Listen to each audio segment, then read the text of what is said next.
ಇಲ್ಲ, ಇದು ಏನು ಅಂದ್ರೆ ಈ ಹ್ಮ್ ಇವರು ಎಲ್ಲ ಹ್ಮ್ ಒಂದೇನಂದ್ರೆ ಒನ್ ಆಫ್ ದಿ ರೀಸನ್ಸ್ ನಾವು ಚರ್ಚೆ ಮಾಡ್ದಂಗೆ ತಮ್ಮ ಚಾನಲ್ ಅಲ್ಲೇ ನೀವೇ ಇದ್ದಾಗ ಮಾತಾಡ್ತಾ ಇದ್ವಿ. ಹ್ಮ್ ಅನೇಕ ರೀಸನ್ಗಳಲ್ಲಿ ಒಂದ್ ರೀಸನ್ ಡಾಲರ್ ಕೂಡ ಡಿಕ್ಲೈನ್ ಆಗೋದು ಒಂದ್ ರೀಸನ್ ಅಂತ ನಾವು ಮಾತಾಡ್ತಾ ಇದ್ವಿ. ಡಾಲರ್ ವ್ಯಾಲ್ಯೂ ಕುಸಿತಾ ಇದೆ, ಹ್ಮ್ ಹ್ಮ್ ಡಿಡಾಲರೈಸೇಷನ್ ಆಗ್ತಾ ಇದೆ, ಇವೆಲ್ಲವೂ ಕಾರಣ ಅಂತ ಮಾತಾಡಿದ್ವಿ. ಈಗ ಹ್ಮ್ ಏನಾಗಿದೆ ಅಂದ್ರೆ ಈ ಕೆವಿನ್ ವಾರ್ಶ್ ಅನ್ನೋಂಥವ್ರು, ಹ್ಮ್ ಇವರು ಯಾವ ತರದ ಆರ್ಥಿಕ ತಜ್ಞರು ಅಂದ್ರೆ ಹ್ಯಾವಿಕ್ ಆರ್ಥಿಕ ತಜ್ಞರು ಅಂತ ನಾವು ಕರಿತೀವಿ. ಅಂದ್ರೆ ಹ್ಮ್ ಇವ್ರು ಯಾವಾಗ್ಲೂ ಈ ಹಾಕಿಶ್ ಆರ್ಥಿಕ ತಜ್ಞರು ಏನ್ ಮಾಡ್ತಾರೆ ಅಂತಂದ್ರೆ, ಹ್ಮ್ ಇವರು ಹಣದುಬ್ಬರನ ನಿಯಂತ್ರಿಸೋದು ತುಂಬಾ ಪ್ರಮುಖ ನಮ್ಗೆ. ಹ್ಮ್ ಹ್ಮ್ ಹಂಗಾಗಿ ಇಂಟ್ರೆಸ್ಟ್ ರೇಟ್ ನಾವು ಜಾಸ್ತಿ ಇಟ್ಕೊಂಡ್ರೆ ಒಳ್ಳೇದು ಅಂತ ಅವ್ರು ಭಾವಿಸ್ತಾರೆ. ಅವ್ರ ಹ್ಮ್ ಮುಖ್ಯ ಗುರಿ ಏನು ಅಂತಂದ್ರೆ ಹ್ಮ್ ಹಣದುಬ್ಬರ ಡೇಂಜರಸ್ಸು. ಹ್ಮ್ ಹಂಗಾಗಿ ನಾವು ಸಾಧ್ಯದಷ್ಟು ಬಡ್ಡಿ ದರನ ಜಾಸ್ತಿ ಇಟ್ಕೊಂಡು ಹ್ಮ್ ಈ ಹಣದ ಪೂರೈಕೆಯನ್ನ ಕಂಟ್ರೋಲ್ ಅಲ್ಲಿ ಇಟ್ಕೊಂಡ್ರೆ ಮಾತ್ರ ಇದಾಗತ್ತೆ ಅಂತ. ಹ್ಮ್ ಇಷ್ಟು ದಿನ ನಂಬಿಕೆ ಏನಿತ್ತು ಅಂದ್ರೆ ಡಾವಿಶ್ ಆದಂತ ಒಬ್ರು ಬಂದ್ಬಿಡ್ತಾರೆ ಇವ್ರ ಜಾಗಕ್ಕೆ, ಮತ್ತೆ ಹಂಗಾಗಿ ಪ್ರಾಬ್ಲಮ್ ಆಗ್ಬೋದು, ಇದು ಇಂಟ್ರೆಸ್ಟ್ ರೇಟ್ ಕಟ್ ಆಗತ್ತೆ ಅಂತ ಹೇಳಿ ಒಂದಷ್ಟು ಈ ಕಡೆಗೆ ಹ್ಮ್ ಗೋಲ್ಡ್ಗೆ ಸ್ವಿಚ್ ಓವರ್ ಆಗ್ತಾ ಇತ್ತು. ಹ್ಮ್ ಆದ್ರೆ ಈಗ ಅದು ಆಗಿಲ್ಲ. ಹ್ಮ್ ಹಂಗಾಗಿ ಏನಾಗಿದೆ, ಡಾಲರ್ ಗೈನ್ ಆಗಿದೆ. ಓಕೆ. ಡಾಲರ್ ಗೈನ್ ಆಗ್ತಿದ್ದಂಗೆನೆ ಒಂದಷ್ಟು ಇನ್ವೆಸ್ಟ್ಮೆಂಟ್ ಆ ಕಡೆಗೆ ಹೋಗಿದೆ, ಹ್ಮ್ ಒಂದಷ್ಟು ಮಾರ್ಕೆಟ್ ಕರೆಕ್ಷನ್ಸ್ ಅದಕ್ಕೆ ಆಗಿದೆ. ಹ್ಮ್ ಬಟ್ ಹಂಗಂತ ಹ್ಮ್ ಪೂರ್ತಿಯಾಗಿ ಕೊಲ್ಯಾಪ್ಸ್ ಆಗ್ಬಿಡುತ್ತಾ ಅಂದ್ರೆ ನನಗೇನು ಇವಾಗ್ಲೂ ಅದು ಆಗತ್ತೆ ಅಂತ ಅನ್ಸಲ್ಲ. ಯಾಕಂದ್ರೆ ಇದು ಇಟ್ ಆಲ್ ಡಿಪೆಂಡ್ಸ್ ಆನ್ ಹ್ಮ್ ಯಾವ ಮಟ್ಟದ ಮತ್ತಿನ ನಾಳಿನ ಅನ್ಸರ್ಟಿನಿಟಿ ಏನು. ನಾಳೆ ಈ ಇದನ್ನ ಒಂದ್ ವೇಳೆ ಸತ್ಯನೇ ಆಗಿ ಅವ್ರು ಇದೇ ತರ ಮಾಡಿದ್ರು ಅಂತಾನೆ ಇಟ್ಕೊಳ್ಳೋಣ. ಹ್ಮ್ ಅವರು ನನಗೆ ಹಣದುಬ್ಬರನ ನಿಯಂತ್ರಿಸೋದು ಮುಖ್ಯ, ಹ್ಮ್ ಇಂಟ್ರೆಸ್ಟ್ ರೇಟ್ ನಾನು ಜಾಸ್ತಿನೇ ಇಟ್ಕೊಳ್ತೀನಿ, ಕಡಿಮೆ ಮಾಡಲ್ಲ ಅಂತ ಹ್ಮ್ ಅನ್ಕೊಳ್ಳಿ. ಹ್ಮ್ ಅದಾದ್ರೇನು ಇದು ಸ್ವಲ್ಪ ಸ್ಟ್ರೆಂಥನ್ ಆದ್ರೇನು ಹ್ಮ್ ಎಷ್ಟಕ್ಕೆ ಒಂದು ಮಾರ್ಕೆಟ್ ಸ್ಟೆಬಿಲೈಸ್ ಆಗ್ಬೋದು ಅಂತ ಇವತ್ತಿನ ಸ್ಥಿತಿಯಲ್ಲಿ ಅಂದ್ರೆ 1 ಲಕ್ಷದಿಂದ ಹ್ಮ್ 1,50,000ದಿಂದ 1,65,000 ಅಷ್ಟೊತ್ತಿಗೆ ಸ್ಟೇಬಲ್ ಆಗ್ಬೋದು. ಹ್ಮ್ ಮತ್ತೆ ಏನಾದ್ರೂ ಇಲ್ಲ, ಗೋಲ್ಡ್ ವಿಚಾರಕ್ಕೆ ಮಾತಾಡ್ತಾ ಇದ್ದೀನಿ. ಹ್ಮ್ ಒಂದ್ ವೇಳೆ ಇಲ್ಲ ಅದು ಹಂಗ ಆಗಲ್ಲ, ನಮ್ಗೆ ಇನ್ನಷ್ಟು ಏನಾದ್ರು ಅನ್ಸರ್ಟನಿಟಿ, ನಾಳೆ ಬೆಳಿಗ್ಗೆ ಎದ್ದು ಟ್ರಂಪ್ ಇನ್ನೊಂದೇನೋ ಒಂದು ಹ್ಮ್ ಹೇಳಿಕೆ ಕೊಟ್ಟು ಮತ್ತೆ ಅದಕ್ಕೆ ತೊಂದರೆ ಆಗ್ತಾ ಇದೆ, ಜಾಗತಿಕ ಹ್ಮ್ ಅನಿಶ್ಚಿತತೆಗೆ ಇನ್ನಷ್ಟು ಪೂರಕವಾಗುವಂತ ಕಾರಣಗಳು ಬಂತು ಅಂತಂದ್ರೆ ಹ್ಮ್ ಮತ್ತೆ ಅದು ಸ್ಟೇಬಲ್ ಆಗೋದು. ನಾವಿವಾಗ ಏನು ಮುಂಚೆ ಎಲ್ಲ ಯೋಚನೆ ಮಾಡ್ತಾ ಇದ್ವಿ, ಈ ವರ್ಷಾಂತ್ಯಕ್ಕೆ ಮತ್ತೆ 1,95 ಹ್ಮ್ 1,95,000ದಿಂದ 2 ಲಕ್ಷದವರೆಗೂ ಮತ್ತೆ ಸ್ಟೇಬಲ್ ಆದ್ರೆ ಹ್ಮ್ ನಾವು ಆಶ್ಚರ್ಯ ಪಡುವಂಥದ್ದು ಏನಿಲ್ಲ ಈ ವಿಚಾರದಲ್ಲಿ. ಹ್ಮ್ ಈಗೇನು ಇದು ಯಾವಾಗ್ಲೂ ಮಾರ್ಕೆಟ್ ನಮ್ಗೆ ಇವಾಗೆಲ್ಲರೂ ನಾವು ಇನ್ವೆಸ್ಟ್ಮೆಂಟ್ ಅಲ್ಲಿ ಜಾಸ್ತಿ ಹೂಡಿದ್ರಿಂದ ಹ್ಮ್ ಆಟೋಮ್ಯಾಟಿಕಲಿ ಹ್ಮ್ ಇಂಥದ್ದೇನಾದ್ರು ಒಂದಾದ ತಕ್ಷಣ ಮಾರ್ಕೆಟ್ ಅದಕ್ಕೆ ಹೇಗೆ ಪ್ರತಿಕ್ರಿಯಿಸುತ್ತೆ ಅನ್ನೋಂಥದ್ದು ನಾವು ನೋಡ್ತಾ ಇರ್ತೀವಿ. ಹ್ಮ್ ಮಾರ್ಕೆಟ್ ಯಾವಾಗ್ಲೂ ಹ್ಮ್ ಈ ಒಂದು ಇಲ್ಲ ಇದು ಒಳ್ಳೆ ಸುದ್ದಿ ಬಂದಿದೆ ನಮ್ಗೆ ಇಷ್ಟೊಂದು ದಿನ ಆದ್ಮೇಲೆ ಅಂತ ಹೇಳಿ ಹ್ಮ್ ಇ ಟಿ ಎಫ್ ಗಳ ಬೆಲೆ ಪಟ್ ಅಂತ ಬಿದ್ದಿದ್ರಿಂದ ಅಲ್ಲಿ ಹ್ಮ್ ಮಾರ್ಕೆಟ್ ಅಲ್ಲಿ ಹ್ಮ್ ಅಮೆರಿಕಾದಲ್ಲಿ, ಹ್ಮ್ ಆಮೇಲೆ ಇದಕ್ಕೆ ಡಾಲರ್ಗೆ ಮತ್ತೆ ಗೈನ್ ಆಗಿದ್ದರಿಂದ ಇದೊಂದು ಆಗಿದೆ. ಅದು ಹ್ಮ್ ಭಾರತದಲ್ಲೂ ಇದಕ್ಕೆ ಡಾಲರ್ಗೆ ಮತ್ತೆ ಗೈನ್ ಆಗಿದ್ದರಿಂದ ಇದೊಂದು ಆಗಿದೆ. ಅದು ಹ್ಮ್ ಭಾರತದಲ್ಲೂ ರಿಫ್ಲೆಕ್ಟ್ ಆಗ್ತಾ ಇರುತ್ತೆ, ಬಿಕಾಸ್ ಇಂಟರ್ನ್ಯಾಷನಲ್ ಮಾರ್ಕೆಟ್ ಅಲ್ಲಿ ನಾವು ಅವುಗಳನ್ನ ಹ್ಮ್ ಅದರ ಪ್ರಕಾರವಾಗೂ ನಡ್ಕೊಳ್ತಾ ಇರ್ತೀವಿ. ಹ್ಮ್ ಸೊ ಹಂಗಾಗಿ ನಡೀತಾ ಇದೆ. ಬಟ್ ಒಂದ್ ವೇಳೆ ಇದು ಏನಾದ್ರು ಒಂದ್ ಸ್ವಲ್ಪ ನಿಮ್ಗೆ ಅನ್ಈಸಿನೆಸ್ ಕಾಣಿಸಿದ್ರೆ ಮಾರ್ಕೆಟ್ ಅಲ್ಲಿ, ಹ್ಮ್ ಮತ್ತೆ ಇಲ್ಲ ಟ್ರಂಪಿನ ಅನಿಶ್ಚಿತತೆಯ ಧೋರಣೆಗೆ ಮುಂದುವರೆದ್ರೆ, ಮತ್ತೆ ಹ್ಮ್ ಅವೇನಾದಕ್ಕೆ ಒಂದ್ ಸ್ವಲ್ಪ ಹ್ಮ್ ಎಣ್ಣೆ ಮತ್ತೆ ಜಾಸ್ತಿ ಹಾಕಿದ್ರೆ ಹ್ಮ್ ಖಂಡಿತ ಇದು ನಿಮ್ಗೆ ಮತ್ತೆ ಅದು ರೈಸ್ ಪಿಕಪ್ ಆಗುತ್ತೆ. ಬಟ್ ನೋಡಿ, ನಾವು ಮುಂಚೆನೂ ಮಾತಾಡ್ತಾ ಇದ್ವಿ, ಸಿಲ್ವರ್ ಯಾವಾಗ್ಲೂ ಜಾಸ್ತಿ ಒಲಟೈಲ್ ಇರುತ್ತೆ. ಕರೆಕ್ಟ್. ಅದು ಇವಾಗ್ಲೂ ಕಾಣಿಸ್ತಾ ಇದೆ. ಸಿಲ್ವರ್ ಈಗ 31% ಬಿದ್ದಿದೆ. ಹ್ಮ್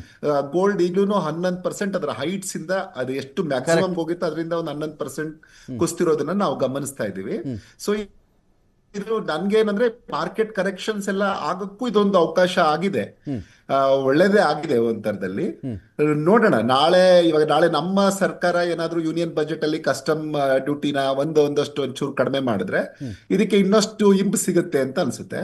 ಹ್ಮ್ ಒಟ್ಟಲ್ಲಿ ನಾಳೆಗೆ ಕಾದು ನೋಡ್ಬೇಕು. ಇನ್ವೆಸ್ಟ್ ಮಾಡೋರಂತೂ ಈ ವಾರ ಈ ತರದಲ್ಲಿ ಇರೋದ್ರಿಂದ ಹ್ಮ್ ಈ ಸೊ ವಾರ ಕಾದಿದ್ದು ಅವ್ರು ನೋಡುವಂಥದ್ದು ಒಳ್ಳೆ. ಅಮೆರಿಕದ ಪ್ರಾಬಲ್ಯ ಇನ್ನೂ ಕಡಿಮೆ ಆಗದೆ ಇರೋದಕ್ಕೆ ಇದು ಒಂದು ಸಾಕ್ಷಿಯಾಗಿ ನಮ್ಗೆ ಕಾಣುತ್ತೆ. ಹ್ಮ್ ಕ್ರಮೇಣ ಇದನ್ನ ಎಲ್ಲ ಆರ್ಥಿಕತೆಗಳು ಅರ್ಥ ಮಾಡ್ಕೋಬೇಕು. ಅವ್ರದ್ದು ಒಂದು ಮೂಮೆಂಟ್ ಅಲ್ಲಿ ಅವ್ರಿಗೆ ಹ್ಮ್ ನೆಗಡಿ ಇನ್ನು ಬರ್ತಾ ಇದೆ ಅಂತ, ನೆಗಡಿನೂ ಹ್ಮ್ ಬಂದಿಲ್ಲ ಅವ್ರಿಗೆ, ಹ್ಮ್ ನೆಗಡಿ ಬರ್ತಾ ಇದೆ ಅಂದ್ರೆ ಇಲ್ಲಿ ನಾವು ಕ್ಷೀಣಕ್ಕೆ ಶುರು ಮಾಡ್ತಾ ಇದೆ ಹ್ಮ್ ನಮ್ಮ ಮಾರುಕಟ್ಟೆಗಳು ಅಂತಂದ್ರೆ ಹ್ಮ್ ಯಾವ ಅರ್ಥದಲ್ಲಿ ಅದರ ಪ್ರಾಬಲ್ಯ ಇಷ್ಟು ವರ್ಷಗಳ ಕಾಲ ಅದು ಹೋಲ್ಡ್ ಮಾಡಿತ್ತು ಅನ್ನೋದಕ್ಕೆ ಹ್ಮ್ ಅದು ಪ್ರೂಫ್ ಅಂತ ನನಗೆ ಅನ್ಸುತ್ತೆ. ಹ್ಮ್ ಯಾಕೆಂದ್ರೆ ವರ್ಲ್ಡ್ ಎಕಾನಮಿನ ಫುಲ್ ಡಾಮಿನೇಟ್ ಇಷ್ಟು ವರ್ಷಗಳ ಕಾಲ ಅದು ಮಾಡಿರೋದ್ರಿಂದ ಹ್ಮ್ ಆ ಫೇತ್ ಏನಿತ್ತಲ್ಲ, ನಂಬಿಕೆ, ಆ ಡಾಲರ್ ಮೇಲೆ ಇದ್ದಂತ ನಂಬಿಕೆ ಹ್ಮ್ ಅದು ಉಳಿದಿದೆ. ಹ್ಮ್ ಸೊ ಅದು ಕ್ರಮೇಣ ಕಡಿಮೆ ಆಗ್ಬೇಕು. ಡಿ ಡಾಲರೈಸೇಷನ್ ಏನೀಗ ಶುರು ಆಗಿದೆ ಅದನ್ನ ಕ್ರಮೇಣ ಆದಾಗ ಖಂಡಿತವಾಗಿಯೂ ಬೇರೆಯ ಆರ್ಥಿಕತೆಗಳು ಈ ತರದಲ್ಲಿ ಏನೋ ಅವರು ಯಾರನ್ನೋ ನಾವು ನೇಮಿಸ್ಕೋತೀವಿ, ನಮ್ಮ ಫೆಡರಲ್ ರಿಸರ್ವ್ಗೆ ಒಬ್ರು ಚೇರ್ನ ಬದಲಾವಣೆ ಮಾಡ್ತೀವಿ, ಕೆವಿನ್ ವಾರ್ಷ್ನೋ ಮತ್ತೊಬ್ಬರನ್ನೋ ಮಾಡ್ತೀವಿ ಅನ್ನೋದು, ಅವರು ಆಕೇಶ್ ಆಗ್ಲಿ ಇಲ್ಲ ಡಾವಿಶ್ ಆಗಿರ್ಲಿ ಅಂತ ಒಬ್ರನ್ನ ಯಾರನ್ನೋ ಮಾಡ್ತೀವಿ ಅಂದ್ರೆ ಅದರ ಬದಲಾವಣೆಗಳು ಈ ಮಟ್ಟಕ್ಕೆ ನಮ್ಮ ಮೇಲೆ ಆಗೋದಿಲ್ಲ ಅನ್ನುವಂಥದ್ದು ನನಗನ್ಸುತ್ತೆ. ಮುಖ್ಯವಾಗಿ ಏನು ಅಂದ್ರೆ ಭಾರತದ ರೂಪಾಯಿ ವಿಚಾರಕ್ಕೆ ಬಂದಾಗ, ಭಾರತದ ರೂಪಾಯಿನ ನಾವು ಎಕ್ಸ್ಪೋರ್ಟ್ ನ ಜಾಸ್ತಿ ಮಾಡೋಕ್ಕಾಗದ್ರೆ, ನಮ್ದು ವ್ಯಾಲ್ಯೂ ಎಕ್ಸ್ಪೋರ್ಟ್ ಒಂದು ಓವರ್ ಆಲ್ ಜಾಸ್ತಿ ಮಾಡ್ಲಿಕ್ಕೆ ಸಾಧ್ಯ ಆದ್ರೆ, ನಮ್ದನ್ನ ಮ್ಯಾನುಫ್ಯಾಕ್ಚರಿಂಗ್ ಎಕಾನಮಿ ನಾವು ಇನ್ನಷ್ಟು ಸದೃಢಗೊಳಿಸ್ಕೊಂಡ್ರೆ, ನಾಳೆ ಆಯವ್ಯಯದಲ್ಲೂ ಸೇರ್ಕೊಂಡು, ಆಗ ನಮ್ ರುಪಿಗೂ ಒಂದು ವ್ಯಾಲ್ಯೂ ಬರುತ್ತೆ. ಈಗ 92 ರೂಪಾಯಿ ಆಯ್ತು, ಕೊನೆಗೆ RBI ಇಂಟರ್ವ್ಯೂನ್ ಆಗಿ ಅದನ್ನ ಸ್ಟೇಬಲ್ ಮಾಡ್ಬೇಕಾಯ್ತು. ಸೊ ಇಂಥ ಸದೃಢಗೊಳ್ಳ ತಕ್ಷಣ ಹಿಂಗೆಲ್ಲ ಆಗತ್ತೆ. ಇದು ಜಾಸ್ತಿ ದಿನ ಇರಲ್ಲ, ಯಾಕಂದ್ರೆ ಈಗಾಗ್ಲೇ ಜನಕ್ಕೆ ಬುದ್ಧಿ, ಬೇರೆ ಬೇರೆ ಆರ್ಥಿಕತೆಗಳಿಗೆ ಬುದ್ಧಿ ಬಂದಿದೆ. ಇದು ಇನ್ನೊಂದು ಸ್ವಲ್ಪ ವರ್ಷಗಳು ಮಾತ್ರ ಹಿಂಗ್ ಮುಂದುವರಿಬಹುದು, ಹೆಚ್ಚಂದ್ರೆ ಒಂದು 5-6 ವರ್ಷ ಈ ತರದಿರ್ಬೋದು. ಕ್ರಮೇಣ ಬೇರೆ ಬೇರೆ ಆರ್ಥಿಕತೆಗಳಿಗೆ, ಚೈನಾ, ಭಾರತ ಮತ್ತೆ ಬ್ರಿಕ್ ದೇಶಗಳು ಒಟ್ಟಾರೆಯಾಗಿ, ನಿನ್ನೆ ನಾವು ಏನು ನಮ್ಮ ಯುರೋಪಿನ 27 ಕಂಟ್ರೀಸ್ ಎಲ್ಲ ಸೇರಿ ಒಂದು ಒಕ್ಕೂಟ ಆಗಿ ಭಾರತದ ಜೊತೆಗೆ ಮಾಡ್ಕೊಂಡು ಯುರೋಪ್ ಒಕ್ಕೂಟ ಏನಿದೆ ಅದು, ಈ ತರದೊಂದು ಒಂದಷ್ಟು ಟ್ರೇಡ್ ಡೀಲ್ಸ್ ಆದಾಗ ಖಂಡಿತ ಇವುಗಳನ್ನು ಸ್ಟ್ರೆಂಥನ್ ಮಾಡುವಂತ ಕಾರ್ಯಗಳು ಆಗೇ ಆಗತ್ತೆ. ಆಮೇಲೆ ಇನ್ನೊಂದು ಮಾತನ್ನ ನಾನು ಹೇಳ್ಬೇಕು, ಬಂಗಾರದ ಅಂಗಡಿಯ ವಿಚಾರನ ಆವಾಗಲೇ ಚರ್ಚೆ ಮಾಡುವಾಗ, ಹೆಚ್ಚಾದ್ರೆ ಬಂಗಾರದ ಅಂಗಡಿಗೆ ನಷ್ಟ ಆಗ್ಬಿಟ್ಟಿದೆ, ಕಡಿಮೆ ಆಗಿದ ತಕ್ಷಣ ನಷ್ಟ ಆಗಿದೆ. ಆದ್ರೆ ಹೆಚ್ಚಾದಾಗ ಅದ್ರ ಹೆಚ್ಚು ಲಾಭ ಪಡೆದಿರೋರು ಬಂಗಾರದ ಅಂಗಡಿಯವರೇ. ಆದ್ರೆ ಈ ತರದ್ ಲಾಸ್ ಆದಾಗ ಆಗೋದು ಇನ್ವೆಸ್ಟರ್ಸ್ಗೆ, ಕಾಮನ್ ಮ್ಯಾನ್ಗೆ, ಇಲ್ಲ ನಾನು ಏನೋ ಮಾಡ್ಬಿಟ್ಟು ನನ್ಗೆ ಒಂದಷ್ಟು ಕಷ್ಟ ಇದೆ ಆದ್ರೂ ಪರವಾಗಿಲ್ಲ, ಇದನ್ನ ಒಂದಷ್ಟು ತಗೊಂಡು ಇಟ್ಕೊಳ್ತೀನಿ ನಾಳೆಗೆ ಅಂತ ಅನ್ಕೊಳ್ಳೋರ್ಗೆ ಅದು ತೊಂದರೆ ಆಗತ್ತೆ. ಸೊ ಇಬ್ಬರಿಗೂ ತೊಂದರೆ ಆಗದೆ ಇರ್ಲಿ, ಆದ್ರೆ ಬಂಗಾರದ ಅಂಗಡಿಯವರು ಒಂದ್ ವೇಳೆ ನಿಜವಾಗ್ಲೂ ತೊಂದರೆ ಆದ್ರೂ ಅದ್ರ ಶಾಕ್ ನ ತಡ್ಕೊಳ್ಳುವಂತ ಶಕ್ತಿ ಅವ್ರಿಗಿರುತ್ತೆ. ಆದ್ರೆ ಜನಸಾಮಾನ್ಯರಿಗೆ ಅದಿರೋದಿಲ್ಲ. ಅದನ್ನು ನಾವು ಅರ್ಥ ಮಾಡ್ಕೋಬೇಕಂದ್ರೆ, ಈಗ ನಾವು ಗಮನಿಸಿದ್ರೆ ಕಳೆದ ಒಂದು ವರ್ಷದಲ್ಲಿ ಅದು ಹೆಚ್ಚಳ ಆಗಿದ್ದು, ಬಂಗಾರದ ಬೆಲೆಗಳು ಹೆಚ್ಚಳ ಆಗಿರುವಂತ ವಿಧಾನವನ್ನ ನೋಡಿದ್ರೆ ಎಷ್ಟು ಒಂದು ರೆಕಾರ್ಡ್ ಹೇಗೆ ಅಂದ್ರೆ ಕೇಶವ್, ಅದ್ ಹೇಗೆ ಅಂದ್ರೆ ನನಗೆ ಬರ್ತಿದ್ದ ಲಾಭ ಕಡಿಮೆ ಆಯ್ತು ಅಂತ ಮಾತಾಡ್ಬೇಕಷ್ಟೇ, ಅವರು ನನಗೆ ನಷ್ಟ ಆಯ್ತು ಅಂತ ಮಾತಾಡುವಂತಿಲ್ಲ ಅಂತ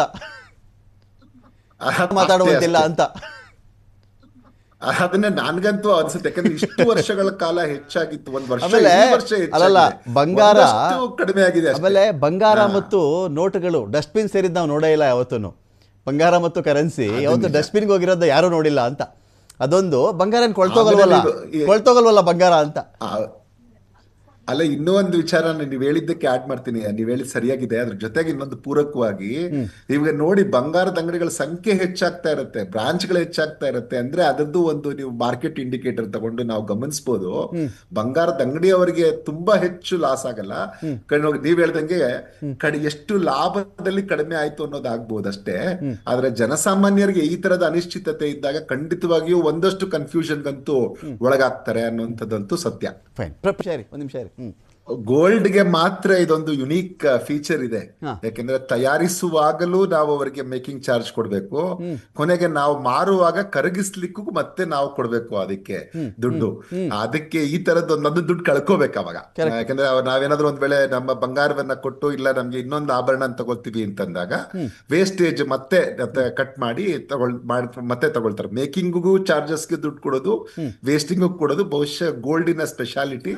ಅದನ್ನ ಬಹುಶಃ ಅದನ್ನೊಂದು ದೊಡ್ಡ $1 ಬಿಲಿಯನ್ ಪ್ರಶ್ನೆನೇ ಅದು ಖಂಡಿತವಾಗಿಯೂ. ವೇಸ್ಟೇಜ್ ಅಂತ ಅದು ನಾನು ಯೋಚನೆ ಮಾಡ್ತಿದ್ದೆ ಅಷ್ಟೇ. ಅಲ್ಲ, ನೀವು 100% ನಾನು ಅದನ್ನ ಒಪ್ತೀನಿ. ಯಾಕಂದ್ರೆ ಯಾವ್ದಕ್ಕೂ ಮಾಡಲ್ಲ ಈ ಗೋಲ್ಡ್. ಅದಕ್ಕೆ ನಾನು ಹೇಳಿದೆ ಅದೊಂದು $1 ಬಿಲಿಯನ್ ಪ್ರಶ್ನೆ. ಅದು ಒಂದಕ್ಕೆ ಮಾತ್ರನೇ ಯಾಕೆ ಇಷ್ಟೊಂದು ವಿಶೇಷ ಇದೆ ಅಂತ. ಬಹುಶಃ ಅದೇ ಕಾರಣಕ್ಕೆ ಅದರದ್ದು ಬೆಲೆಗಳು ಹೆಚ್ಚಿಕೊಂಡು ಹೋಗ್ತಾ ಇರುತ್ತೆ. ಈಗ ಲಾಸ್ಟ್ ಇಯರ್ ನಾವು ಗಮನಿಸಿದ್ರೆ ನಮ್ಗೆ ವರ್ಲ್ಡ್ ಕೌನ್ಸಿಲ್ ಅವರು ಕಾರ್ ತಗೊಂಡ್ರು ವೇಸ್ಟೇಜ್ ಚಾರ್ಜ್ ಹಾಕಿಲ್ಲ ಸರ್ ಯಾರು. ಕಾರಲ್ಲಿ ಒಂದು ವೇಸ್ಟೇಜ್ ಚಾರ್ಜ್ ಹಾಕಿಲ್ಲ, ಕಾರು ಬೈಕ್ ತಗೊಂಡ್ರು ಕೂಡ ಯಾವ್ದಕ್ಕೂ ಹಾಕಲ್ಲ ಬಿಡಿ. ಜಗತ್ತಿನ ಅಪ್ರಿಸಿಯೇಷನ್ ಡಿಪ್ರಿಸಿಯೇಷನ್ ಅಂತ ಏನಾದ್ರು ಬರುತ್ತಾ ಅಂತ. ನೀನು ಶರ್ಟ್ ತಗೊಂಡ್ ಮಾರಿದ್ರೆ ಕಡಿಮೆಗೆ ಹೋಗುತ್ತಪ್ಪ, ಅಥವಾ ಕಾರ್ ತಗೊಂಡ್ ಮಾರಿದ್ರು ಕಡಿಮೆಗೆ ಹೋಗುತ್ತೆ, ಗೋಲ್ಡ್ ತಗೊಂಡ್ ಮಾರಿದ್ರೆ ಯಾವಾಗ್ಲೂ ಜಾಸ್ತಿಗೆ ಹೋಗುತ್ತೆ. ಆ ಅಪ್ರಿಸಿಯೇಷನ್ ವಿಚಾರ ಇದೆಯಾ ಅದರಲ್ಲಿ? ಅಲ್ಲ, ಇನ್ನೊಂದೇನ್ ಗೊತ್ತಾ, ನಾನು ಗೋಲ್ಡು ಮತ್ತೆ ಕಾರನ್ನ ಕಂಪೇರ್ ಮಾಡೋದು ಅಷ್ಟು ಸರಿಯಲ್ಲ ಅಂತ ಯಾವಾಗೂ ನಾನು ನಿಮ್ಮ ಹತ್ರ ಮಾತಾಡುವಾಗ ಹೇಳಿದ್ದೀರಿ. ನಮ್ಗೆ ಗೋಲ್ಡ್ ಇಂದ ಎಷ್ಟು ನಾನು ನಿಮ್ಮ ಹತ್ರ ಮಾತಾಡುವಾಗ ಹೇಳಿದ್ದೀರಿ, ನಮ್ಗೆ ಗೋಲ್ಡ್ ಇಂದ ಎಷ್ಟು ಅಡ್ವಾಂಟೇಜ್ ಇದೆಯೋ ಅಷ್ಟೇ ಅಡ್ವಾಂಟೇಜ್ ಕಾರಿಂದ ಇರುತ್ತೆ. ಅಲ್ಲಿ ಡಿಪ್ರಿಸಿಯೇಷನ್ ಯಾಕಾಗತ್ತೆ ಅಂತಂದ್ರೆ, ಕಂಟಿನ್ಯೂಸ್ ಇವಾಗ ನೀವು ಗೋಲ್ಡ್ ನ ಕೂಡ ಕಂಟಿನ್ಯೂಸ್ ಯೂಸ್ ಮಾಡಿ ಮಾಡಿ ಮಾಡಿ ಅದರಲ್ಲಿ ಕಡಿಮೆ ಆದ್ರೆ, ಅದು ಸೌಕೊಂಡ್ರೆ ಗೋಲ್ಡ್ ಪ್ರೈಸ್ ಕಡಿಮೆ ಆಗತ್ತೆ, ಆದ್ರೆ ಮಾರ್ಕೆಟ್ ವ್ಯಾಲ್ಯೂ ಜಾಸ್ತಿ ಆಗತ್ತೆ. ಆದ್ರೆ ನಾವೀಗ ಒಂದು ವೆಹಿಕಲ್ ತಗೊಂಡಾಗ ವೆಹಿಕಲ್ ನ ನಾವು ಸಾಕಷ್ಟು ಬಾರಿ ಯೂಸ್ ಮಾಡಿರ್ತೀವಿ, ಅದರಿಂದ ಅನುಭವವನ್ನ ಪಡೆದಿರ್ತೀವಿ, ಮತ್ತೆ ಅದರಿಂದ ಸಾಕಷ್ಟು ನಮ್ಗೆ ಬೇರೆ ಬೇರೆ ಅಡ್ವಾಂಟೇಜ್ ಸಿಕ್ಕಿರುತ್ತೆ. ನಾವು ಅದ್ರದ್ದು ಮಾನಿಟರಿ ವ್ಯಾಲ್ಯೂ ಎಲ್ಲ ಕೌಂಟ್ ಮಾಡಿ, ನಾನು ದಿನ ಆಫೀಸಿಗೆ ಕರೆಕ್ಟ್ ಟೈಮ್ಗೆ ಹೋಗ್ತಾ ಇದ್ದೀನಿ ನನ್ನ ಗಾಡಿಯಿಂದ, ನಾನು ತಗೊಂಡಿರುವ ಕಾರಿಂದನೋ ಟೂ ವೀಲರ್ ಕಾರಣದಿಂದಲೋ ಅಂದ್ರೆ ನೀವು ಅದಕ್ಕೆ ಒಂದು ಮಾನಿಟರಿ ವ್ಯಾಲ್ಯೂ ಕೌಂಟ್ ಮಾಡಿ. ಆತರ ಎಷ್ಟು ವರ್ಷ, ಒಂದು 10 ವರ್ಷ ಯೂಸ್ ಮಾಡಿ ಅನಂತರ ಮಾರಕ್ ಹೋದಾಗ ಇವೆಲ್ಲದ್ರದ್ದು ಮಾನಿಟರಿ ವ್ಯಾಲ್ಯೂ ನಾನು ಹಾಕೊಂಡು ನಾನು ಮಾಡಿದ್ರೆ ಬಹುಶಃ ಕಾರ್ಗೂ ಅಡ್ವಾಂಟೇಜಸ್ ಅಥವಾ ಟೂ ವೀಲರ್ಗೂ ಇದ್ದೇ ಇರುತ್ತೆ. ಆದ್ರೆ ಇದ್ರದ್ದೇನಂತಂದ್ರೆ ಇದು ಓವರ್ ಆಲ್ ಸ್ಕೇರ್ಸಿಟಿಯ ಕಾರಣಕ್ಕೆ ಮತ್ತೆ ಆ ಒಂದು ಬಂಗಾರಕ್ಕೆ ನಾವು ಕೊಡುವಂತಹ ಪ್ರತಿಯೊಬ್ಬರು ಕೊಡ್ತಿರುವಂತಹ ಮಾನ್ಯತೆ ಕಾರಣಕ್ಕಾಗಿ ಅದು ಹೆಚ್ಚಾಗ್ತಾ ಇದೆ ಅಷ್ಟೇ. ಆಮೇಲೆ ಲಾಸ್ಟ್ ಇಯರ್ ನೋಡಿ ಒಂದು ಅಂಕಿಅಂಶ ನಾನು ಹೇಳ್ಬೇಕು ಇವಾಗ, ವರ್ಲ್ಡ್ ಗೋಲ್ಡ್ ಕೌನ್ಸಿಲ್ ಅವ್ರು ಹೇಳಿದ್ದಾರೆ ಕಳೆದ ವರ್ಷ ಈ ಬೆಲೆಗಳು ಇಷ್ಟೊಂದು ಹೆಚ್ಚಿರೋದ ಕಾರಣಕ್ಕಾಗಿ ಅದರ ಹಿಂದಿನ ವರ್ಷಕ್ಕೆ ಹೋಲಿಸಿದ್ರೆ 24ರಿಗೆ ಹೋಲಿಸಿದ್ರೆ 11% ಜನ ಬಂಗಾರದ ಒಟ್ಟಾರೆ ಬೇಡಿಕೆ ಇತ್ತು, ಅದು ಕುಸ್ತಿದೆ ಅನ್ನುವಂತ ಒಂದು ಅಂಕಿ ಅಂಶವನ್ನ ಕೂಡ ಅವ್ರು ಕೊಡ್ತಾ ಇದ್ದಾರೆ. ಸೊ ಹಂಗಾಗಿ ಜನಕ್ಕೆ ಇದು ಎಷ್ಟು ಕಷ್ಟ ಆಗ್ತಾ ಇದೆ ತಗೊಳ್ಳೋದು ಈ ತರ ಆಗದೆ. 11% ಅದು ಕಡಿಮೆ ಆಗಿದೆ ಅಂತಂದ್ರೆ ಅಷ್ಟು ಜನ ಅದರ ತಗೊಳ್ಳಕ್ ಆಗಿಲ್ಲ ಅಂತ, ಅಂದ್ರೆ ಅಷ್ಟು ಮೌಲ್ಯದ ಬಂಗಾರ ಕಡಿಮೆ ಆಗಿದೆ ಅಂತ, ಅಂದ್ರೆ ಓವರ್ ಆಲ್ ಕ್ವಾಂಟಿಟಿ ಏನಿತ್ತು ಅದರದ್ದು 11% ಕಡಿಮೆ ಆಗಿದೆ ಅಂತಂದ್ರೆ ಅಷ್ಟು ಜನಕ್ಕೆ ಅದು ಕೈ ಎಟಕ್ತಾ ಇಲ್ಲ ಅನ್ನುವಂಥದ್ದು ಕೂಡ ಅಲ್ಲಿದೆ. ಇನ್ವೆಸ್ಟ್ಮೆಂಟ್ ಪರ್ಪಸ್ಗೆ ಜಾಸ್ತಿ ಹಾಕೋದ್ರಿಂದ ಏನಾಗುತ್ತೆ, ಜನಸಾಮಾನ್ಯರಿಗೂ ಇದ್ರದ್ದು ಹೊಡೆತ ಬೀಳುತ್ತೆ. ಯಾಕಂದ್ರೆ ಗೋಲ್ಡ್ ಮೇಲೆ ನಾವು ETF ಮೇಲೆ ಹಾಕೋದ್ರಿಂದ ಅದರದ್ದು ಪರಿಣಾಮನೂ ಇದ್ರ ಮೇಲೆ ಬೀಳುತ್ತೆ. ಸೊ ಹಂಗಾಗಿ ಇದು ಜನಸಾಮಾನ್ಯರಿಗೆ ಹೆಚ್ಚಿನ ಹೊಡೆತ ಬೀಳ್ತಾ ಇರುತ್ತೆ ಅನ್ನುವಂಥದ್ದು ನನ್ನ ಅಭಿಪ್ರಾಯ. ರುಪಿ ಸ್ಟ್ರೆಂಥನ್ ಆಗ್ಲಿ ಅನ್ನುವಂಥದ್ದು ನಮ್ಮದು ಆಶಯ ಕೂಡ, ರುಪಿ ಕುಸಿಯದೇ ಇರ್ಲಿ ಅಂತ. ಆದ್ರೆ ಇರುವಂತ ಸ್ಥಿತಿಯಲ್ಲಿ ಈಗ ಸರ್ಕಾರ ಏನ್ ಕ್ರಮ ಕೈಗೊಳ್ಬಹುದು ನಾಳಿನ ಆಯವ್ಯಯದಲ್ಲಿ ಅಂತಂದ್ರೆ, ನಮ್ಮಲ್ಲಿರುವಂತಹ MSMEಗೆ ಮತ್ತೆ ಯಾವ್ಯಾವ್ದು ಎಕ್ಸ್ಪೋರ್ಟ್ ಪ್ರಮೋಷನ್ ಝೋನ್ಸ್ ಇದೆ ಮತ್ತೆ ಎಕ್ಸ್ಪೋರ್ಟ್ ಮಾಡುವಂತ ಕೈಗಾರಿಕೆಗಳು ಯಾವಿವೆ ಅವಕ್ಕೆ ಏನ್ ಇನ್ಸೆಂಟಿವ್ಸ್ ಕೊಟ್ಟು ಅವ್ರಿಗೆ ಹೆಂಗೆ ಹ್ಯಾಂಡ್ ಹೋಲ್ಡಿಂಗ್ ಮಾಡಿ ಇನ್ನಷ್ಟು ಎಕ್ಸ್ಪೋರ್ಟ್ ಅವ್ರನ್ನ ಹೆಚ್ಚು ಮಾಡುವ ತರದಲ್ಲಿ ಮಾಡ್ತಾರೆ ಅನ್ನೋದು ನಾವು ಕಾದ್ ನೋಡ್ತಾ ಇದೀವಿ. MSME ಸೆಕ್ಟರ್ಗೆ ಎಸ್ಪೆಷಲಿ ಎಷ್ಟು ಇನ್ಸೆಂಟಿವ್ಸ್ ಕೊಡ್ಬೋದು ಅನ್ನುವಂಥದ್ದನ್ನ ಕಾದ್ ನೋಡ್ತಾ ಇದೀವಿ. ಆದ್ರೆ ಇಲ್ಲಿ ಏನು ಅಂತಂದ್ರೆ, ಇವಾಗ ಇರೋದ್ರಲ್ಲಿ ಲಾಸ್ಟ್ ನೀವು ಗಮನಿಸಿದ್ರೆ ಲಾಸ್ಟ್ ಇದರಲ್ಲಿ ಕ್ವಾರ್ಟರ್ ಅಲ್ಲಿ ನಮ್ಗೆ ಆಕ್ಚುಲಿ ಒಂದ್ ಸ್ವಲ್ಪ ಎಕ್ಸ್ಪೋರ್ಟ್ ಜಾಸ್ತಿ ಆಗಿದೆ. ರುಪಿ ಇದಾಗಿರೋದಕ್ಕೆ ಒಳ್ಳೇದು ಅಂತ ನಾನು ನಿಮ್ಗೆ ರುಪಿ ಹಂಗಂದ್ರೆ ಇನ್ನೂ ₹100 ಆಗ್ಬಿಡ್ಲಿ ಅಂತ ನಾನು ಹೇಳ್ತಿಲ್ಲ. ಆದ್ರೆ ಇದ್ದಂತ ಒಂದು ಸ್ಥಿತಿಯಲ್ಲಿ ಏನಾಯ್ತು ಅಂತಂದ್ರೆ, ಟ್ಯಾರಿಫ್ ಇದ್ದದ್ರಿಂದ ಟ್ಯಾರಿಫ್ ನ ನೆಗೇಟ್ ಮಾಡ್ಲಿಕ್ಕೆ ಈ ರುಪಿ ವ್ಯಾಲ್ಯೂ ಕುಸ್ತಿದ್ದು ಒಂದಷ್ಟು ಸಹಕಾರಿಯಾಗಿ ನಮ್ಮ ಎಕ್ಸ್ಪೋರ್ಟ್ಸ್ ಜಾಸ್ತಿ ಆಯ್ತು, ಇಂಪೋರ್ಟ್ಸ್ ಕಡಿಮೆ ಆಯ್ತು. ಅದೊಂದು ಪಾಸಿಟಿವ್ ಆಗಿ ನೋಡಬಹುದು ಈ ಸ್ಥಿತಿಯಲ್ಲಿ ಅನ್ನುವಂಥದ್ದನ್ನ ಹೇಳ್ಬೇಕು. ಆಮೇಲೆ ನಾವು ಯಾವಾಗ್ಲೂ ಏನು ಅಂತಂದ್ರೆ, ಇವಾಗ ಸ್ನೇಹಿತರು ಅಲ್ಲಿ ಪ್ಯಾನಲ್ ಅಲ್ಲಿ ಹೇಳ್ತಿದ್ದಂಗೆನೆ ಆಸೆ ಪಡುವಂಥದ್ದು ಸರಿ ಇದೆ, ಡೈರೆಕ್ಟ್ ಟ್ಯಾಕ್ಸ್ ಇನ್ನಷ್ಟು ರಿಲ್ಯಾಕ್ಸೇಷನ್ ಕೊಡ್ಲಿ, ನೀವು ಬರೀ ರಿಬೇಟ್ ಕೊಟ್ಟಿದ್ದೀರಿ ಎಕ್ಸಂಪ್ಷನ್ ಕೊಡಿ ಅಂತ. ಆದ್ರೆ ಒಂದು ವಾಸ್ತವವನ್ನು ಗಮನಿಸಬೇಕು, ಸರ್ಕಾರದಲ್ಲಿ ನೋಡಿ ಎಷ್ಟು ಜನ ನಾವು ಡೈರೆಕ್ಟ್ ಟ್ಯಾಕ್ಸ್ ಅನ್ನ ಕಟ್ತಾ ಇದೀವಿ ಅನ್ನುವಂಥದ್ದನ್ನ ಗಮನಿಸಬೇಕು. ಈ ಭಾರತದಲ್ಲಿ ನಾವಿರುವಂತದ್ದು 141 ಕೋಟಿ ಜನ, ಆದ್ರೆ ಡೈರೆಕ್ಟ್ ಟ್ಯಾಕ್ಸ್ ಅನ್ನ ಕಟ್ತಾ ಇದೀವಿ ಅನ್ನುವಂಥದ್ದನ್ನ ಗಮನಿಸಬೇಕು. ಈ ಭಾರತದಲ್ಲಿ ನಾವಿರುವಂತದ್ದು 141 ಕೋಟಿ ಜನ, ಆದ್ರೆ ಡೈರೆಕ್ಟ್ ಟ್ಯಾಕ್ಸ್ ಕಳೆದ ವರ್ಷ ಕಟ್ಟಿರುವಂತದ್ದು ಅಂದ್ರೆ ನಾವು 23-24 ಮಾಹಿತಿ ಏನ್ ಸಿಗುತ್ತೆ ಅದರ ಪ್ರಕಾರ 2.8 ಕೋಟಿ ಜನ ಮಾತ್ರ ಆಕ್ಚುಲಿ ತೆರಿಗೆಯನ್ನ ಕಟ್ಟಿರುವಂತವ್ರು. ಅವರೇ ಸೇರಿ 24 ಲಕ್ಷ ಕೋಟಿ ತೆರಿಗೆ ಕಟ್ಟಿರುವಂತದ್ದು 2.8 ಕೋಟಿ ಜನ. ಒಟ್ಟು ಇನ್ಕಮ್ ಟ್ಯಾಕ್ಸ್ ಫೈಲ್ ಮಾಡೋರು ಮಾತ್ರ 7.5 ಕೋಟಿ ಜನ ಇರ್ತಾರೆ. ಈಗ ನಾವು 12, ನೀವು ಕಳೆದ ವರ್ಷನೂ ಅದೇನು ತುಂಬಾ ಮೇಜರ್ ಚೇಂಜ್ ಆಗಿರಲ್ಲ. ನಾವೀಗ 12.25 ಲಕ್ಷ ರಿಬೇಟ್ ತಗೊಂಡಿದ್ರೆ ಸಂತೋಷ ಖಂಡಿತ ಇದೆ, ಆಸೆ ಪಡೋದು ಕರೆಕ್ಟ್ ಆಗಿದೆ. ದಿಲ್ ಮಾಂಗೆ ಮೋರ್, ನಮಗೂ ಅನುಕೂಲ ಆಗ್ಲಿ, ಎಲ್ಲ ವರ್ಗದ ಜನಕ್ಕೆ ಅನುಕೂಲ ಆಗ್ಲಿ ಅನ್ನೋಂಥ ತಪ್ಪಲ್ಲ.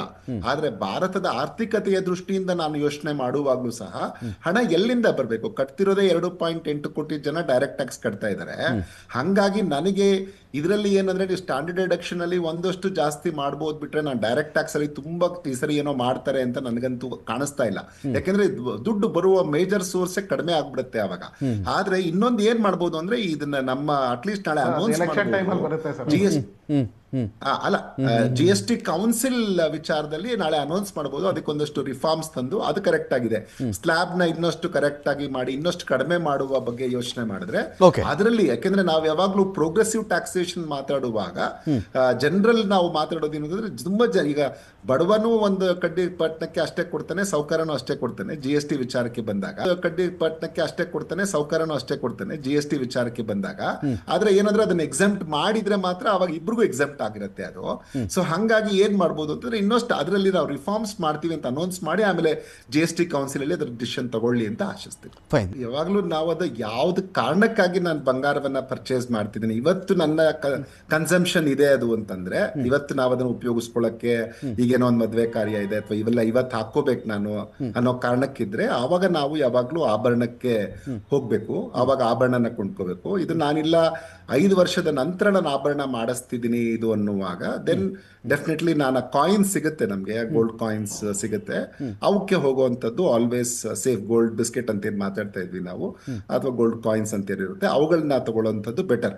ಇಲ್ಲ ಅಂದ್ರೆ ಈ ನೀವು ಕರೆಕ್ಟ್ ಆಗಿ ಪಾಯಿಂಟ್ ಔಟ್ ಮಾಡಿದಿರಿ, ಯಾವಾಗ್ಲೂ ನಮ್ಗೆ ನಾವು ಯಾವಾಗ ಜವೆಲ್ರಿನ ತಗೊಳ್ತೀವಿ, ಜವೆಲ್ರಿನ ಪ್ಲೇಸ್ ಮಾಡ್ತೀವಿ, ಜವೆಲ್ರಿ ಯಾವಾಗ್ಲೂ ವೇಸ್ಟೇಜು ಮತ್ತೆ ಕಳೀತಾರೆ, ಮತ್ತೆ ಅದಕ್ಕೆ ನಮ್ಗೆ ತುಂಬಾನು ಲಾಸ್ ಆಗುತ್ತೆ. ಮೇಕಿಂಗು ವೇಸ್ಟೇಜ್ ಎರಡಕ್ಕೂ ಕೊನೆಗೆ ಗ್ರಾಹಕರಿಗೆ ತೊಂದರೆ ಆಗುತ್ತೆ. ಸೊ ಹಂಗಾಗಿ ಇಟ್ಸ್ ಆಲ್ವೇಸ್ ಐಡಿಯಲ್ ಯಾವ ಕಾರಣಕ್ಕಾಗಿ ನಾನು ಅದನ್ನ ತಗೊಳ್ತಾ ಇದ್ದೀನಿ ಅನ್ನೋದನ್ನ ಯೋಚನೆ ಮಾಡ್ಕೊಂಡು ಸದ್ಯದ ಅನುಭೋಗದ ಸ್ಥಿತಿ ಇದ್ರೆ ಲೆಟ್ ದೆಮ್ ಗೋ ಫಾರ್ ಆಭರಣಗಳು ಯಾವ ಕಾರಣಕ್ಕಾಗಿ ತಗೋತಾ ಇದೀವಿ ಅಂತ. ಮುಂದಕ್ಕೆ ಅದು ಯೋಚನೆ ಮಾಡೋದಾದ್ರೆ ದೆನ್ ಈ ತರ ಪ್ರಿಫರ್ ಮಾಡೋದ್ರಿಂದ ಒಳ್ಳೇದಾಗತ್ತೆ ಅಂತ. ಅವಾಗ್ಲೇ ನಾನು ಹೇಳಿದ್ದು, ಆ ಸ್ನೇಹಿತರು ಹೇಳಿದ್ದು ಒಪ್ತೀನಿ. ಇದು ಡೈರೆಕ್ಟ್ ಟ್ಯಾಕ್ಸ್ ಅಂದಾಗ ನಮ್ಗೆ ಇದನ್ನು ಇರುತ್ತೆ, ಕಾರ್ಪೊರೇಟ್ ಟ್ಯಾಕ್ಸ್ ಸೇರ್ಕೊಳ್ಳುತ್ತೆ. ಆದ್ರೆ ಕೂಡ ಕಾರ್ಪೊರೇಟ್ ಟ್ಯಾಕ್ಸ್ ಕೂಡ ಇವಾಗ ವರ್ಲ್ಡ್ ಅಲ್ಲಿ ನಮ್ದು ಒನ್ ಆಫ್ ದಿ ಇದರಲ್ಲಿ ಏನು ಕಂಟ್ರೀಸ್ ಅಲ್ಲಿ ನಾವು ಕಾಂಪಿಟೇಟಿವ್ ಕಾರ್ಪೊರೇಟ್ ಟ್ಯಾಕ್ಸ್ ಕೊಟ್ಬಿಟ್ಟಿದೀವಿ ಈಗಾಗಲೇ. ಸೊ ಹಂಗಾಗಿ ತುಂಬಾ ಮಾರ್ಜಿನಲ್ ಎಕ್ಸ್ಪೆಕ್ಟ್ ಮಾಡಕ್ ಆಗತ್ತೆ ಅವುಗಳಲ್ಲಿ ಅನ್ನುವಂಥದ್ದು ನನ್ನ ಸರ್. ಇಲ್ಲ, ದುಬೈಗೆ ಹೋಗಿದ್ದು ನಾನು ಅಮಾರಿಲ್ಲ, ಭಾರತದಲ್ಲೂ ಅಮಾರಿ ಇದ್ದೀನಿ. ಒಂದ್ ವೇಳೆ ಅಲ್ಲ ಅಮಾರೋರು ಇಲ್ಲೂ ಅಮಾರ್ತಾರೆ, ಅದ್ರಲ್ಲಿ ಏನಿಲ್ಲ. ನೀವು ಅದ್ರಲ್ಲಿ ಏನಿಲ್ಲ. ಒಂದು ಏನು ಎಕ್ಸ್ಪೆಕ್ಟ್ ಮಾಡ್ಬೋದು ನಾಳಿನ ಬಜೆಟ್ ಅಲ್ಲಿ ಅಂತ ಒಂದು ಮಾತನ್ನ ಹೇಳಕ್ಕೆ ಕೈ ಎತ್ತಿದೆ. ಇಲ್ಲಿ ಏನಾಗಿದೆ ಅಂತಂದ್ರೆ ನಾಳೆಯ ಬಜೆಟ್ ಅಲ್ಲಿ ನಮ್ಗೆ ಈಗ ಈ ಟ್ಯಾರಿಫ್ಸ್ ಇದರಿಂದ ನಾವು ಹೊಡೆತದಿಂದ ಪಾರಾಗ್ಲಿಕ್ಕೆ ಏನೇನು ಎಕ್ಸ್ಪೋರ್ಟ್ ಪ್ರಮೋಷನ್ ಮಾಡ್ಬೋದು ಅದನ್ನ ಒಂದ್ ಮಾಡ್ಬೋದು. ಎರಡನೇದು ಡಿಫೆನ್ಸ್ಗೆ ಹೆಚ್ಚು ಹಣವನ್ನ ಇದಕ್ಕೆ ವಿನಿಯೋಗ ಮಾಡ್ಬೋದು. ಯಾಕಂತಂದ್ರೆ ಇವಾಗ ಅಂತಾರಾಷ್ಟ್ರೀಯ ಮಟ್ಟದಲ್ಲಿ ಯಾವ ತರ ಒಂದು ನಡೀತಾ ಇದೆ ಅನ್ನೋದಕ್ಕೆ ಕಾರಣಕ್ಕಾಗಿ ಡಿಫೆನ್ಸ್ಗೆ ಅಲೋಕೇಶನ್ ಪ್ರತಿ ಬಜೆಟ್ ಅಲ್ಲೂ ಜಾಸ್ತಿ ಆಗ್ತಾ ಇದೆ, ನಾಳೆ ಮತ್ತೆ ಜಾಸ್ತಿ ಆಗ್ಲಿಕ್ಕೆ ಸಾಧ್ಯತೆ ಇದೆ. ಮತ್ತೆ ಏನು ಅಂತಂದ್ರೆ ಈ ಆಟೋ ಸೆಕ್ಟರ್, MSME, ಯಾಕಂದ್ರೆ ನಮ್ಗೆ ಅದು ಅವುಗಳೇ ತುಂಬಾ ಮೇನ್ ಕಾರಣ. ಮತ್ತೆ ಯುವಕರಿಗೆ ಸ್ಕಿಲ್ಲಿಂಗು, ಎಜುಕೇಶನ್, ಹೆಲ್ತ್ ಇದು ರೆಗ್ಯುಲರ್ ಆಗಿ ಇರುವಂತ ಇದನ್ನ ನೋಡ್ಬೋದು. ಮತ್ತೆ ಕ್ಯಾಪೆಕ್ಸ್ ಇನ್ವೆಸ್ಟ್ಮೆಂಟ್ ಏನ್ ಸರ್ಕಾರ ಹೂಡಿಕೆ ಮಾಡುತ್ತೆ, ಈ ಕ್ಯಾಪಿಟಲ್ ಎಕ್ಸ್ಪೆಂಡಿಚರ್ ಮತ್ತೆ ನನ್ನ ಪ್ರಕಾರ ಒಂದು 13 ಲಕ್ಷ ಕೋಟಿಯಷ್ಟು ಈ ಸರಿ ಆಗ್ಬೋದು. ಲಾಸ್ಟ್ ಟೈಮ್ 11.1 lakh crores ಇತ್ತು, ಈ ಸರಿ ಒಂದು 13 to 14 lakh crores ಮಾಡಿದ್ರೆ ಭಾರತದ ಆರ್ಥಿಕತೆ ಬಗ್ಗೆ ನಾವು ಎಕ್ಸ್ಪೆಕ್ಟ್ ಮಾಡ್ತಾ ಇದೀವಿ. ಎಕನಾಮಿಕ್ ಸರ್ವೆ ಮೊನ್ನೆ ಬಂದಿದೆ, ಅದು 7 to 7.5% ಗ್ರೋತ್ ಇರುತ್ತೆ ಅಂತ ಅವರು ಎಕ್ಸ್ಪೆಕ್ಟ್ ಮಾಡಿದ್ದಾರೆ. ಅದಕ್ಕೆ ಇಂಬು ಕೊಟ್ಟು ಇನ್ನಷ್ಟು ಅದನ್ನ ಹೆಚ್ಚಿಸ್ಲಿಕ್ಕೆ ಸಹಾಯ ಆಗತ್ತೆ ಅಂತ ನನ್ಗನ್ಸುತ್ತೆ. ಇವೆಲ್ಲವನ್ನ ಮಾಡ್ಲಿ ಅನ್ನುವಂಥದ್ದು ನಮ್ಮ ಆಶಯ. Thank you Keshav sir. Thank you.